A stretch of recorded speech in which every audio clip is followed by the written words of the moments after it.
राष्ट्रीय अध्यक्ष जी ने सबसे पहले गंगा जी में स्नान करके ये इन लोगों को मजबूर कर दिया कि योगी जी भी जाकर के गंगा जी में डुबकी लगाएं।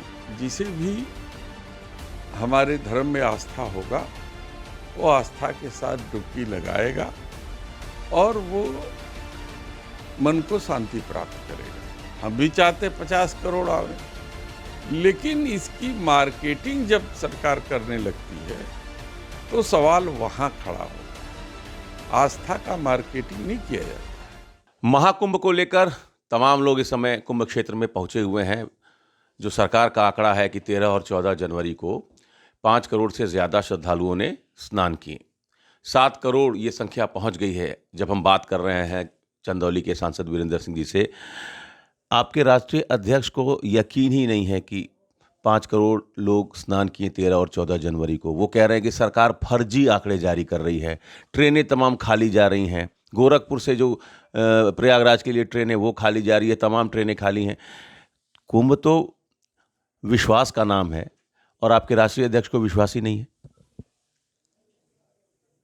देखिए, सवाल विश्वास और अविश्वास का नहीं है, सवाल है सत्य पर आधारित आंकड़े। मैं नहीं कहता हूं कि आंकड़ा उन लोगों वो किस तरीके से इकट्ठा किए, क्या किए, इस पर कोई सवाल खड़ा नहीं कर सकता। सवाल तब खड़ा करता है जब ये लोग किसी भी मुद्दे को घुमा करके राजनीति की तरफ ले आते हैं। राष्ट्रीय अध्यक्ष जी ने सबसे पहले गंगा जी में स्नान करके ये इन लोगों को मजबूर कर दिया कि योगी जी भी जाकर के गंगा जी में डुबकी लगाएं। योगी जी तो हर कुंभ में डुबकी लगाते हैं।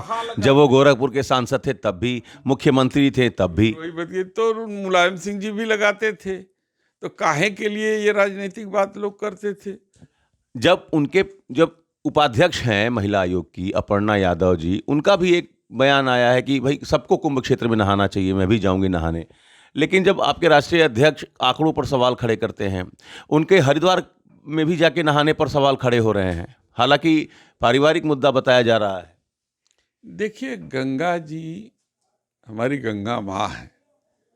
ऐसा नहीं कि हरिद्वार में गंगा जी अलग हैं और प्रयाग में गंगा जी अलग है।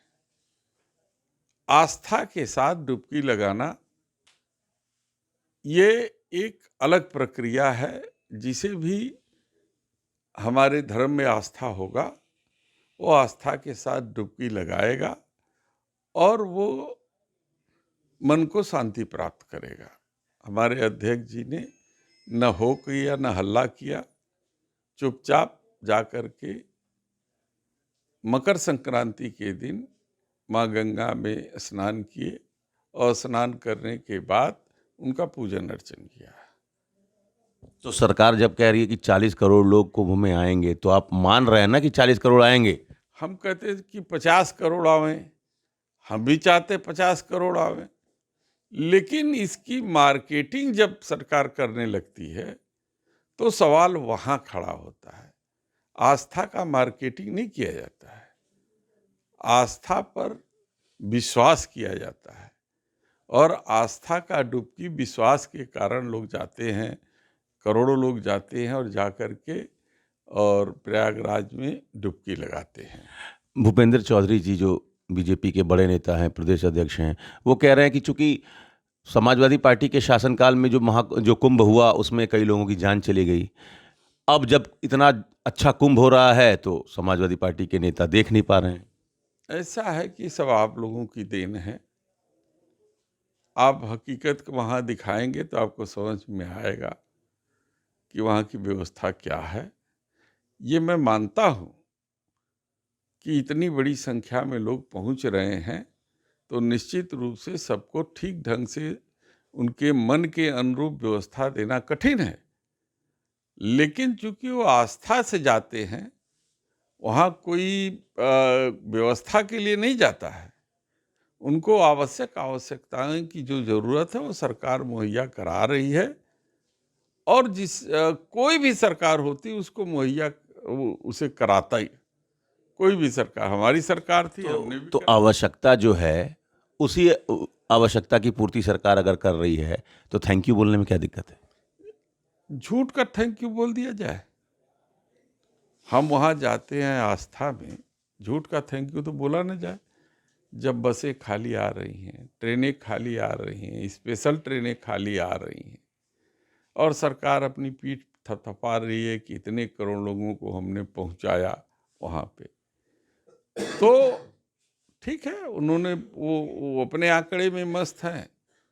हमसे जब पूछा गया तो हमने ये आंकड़े, जो हकीकत है उस आंकड़े को हम लोगों ने आगे। आपका भी आंकड़ा है क्या कि कितने लोग पहुंचेंगे कुंभ, या कितने लोग स्नान कर चुके हैं? मैं न कोई ज्योतिषी हूँ, न मेरे पास सैटेलाइट है। सरकार के पास सैटेलाइट है, सरकार के पास वो आंकड़े इकट्ठा करने का जरिया है। लेकिन आप मान नहीं रहे।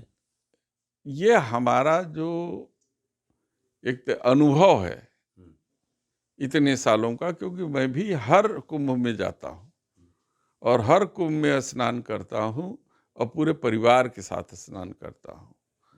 लेकिन जो आंकड़े सरकार दे रही है उस आंकड़े पर भरोसा नहीं है। आखिरी सवाल, मिल्कीपुर उपचुनाव को लेकर भी आपको भरोसा नहीं है? आप कह रहे हैं कि अधिकारी अपने हिसाब से रखे हैं सरकार ने, बीजेपी ने। देखिए, हम भी प्रभारी रहे हैं मझवा के। जिस तरीके से उपचुनाव सरकार ने कराई उसका अनुभव मुझे भी है कि जीती हुई जो है समाजवादी पार्टी का जो प्रत्याशी है, जीता हुआ था, और किस तरीके से इन लोगों ने जोर जबरदस्ती पुलिस और तंत्र के बल पर वहाँ पर लोगों को वोट डालने से रोका गया।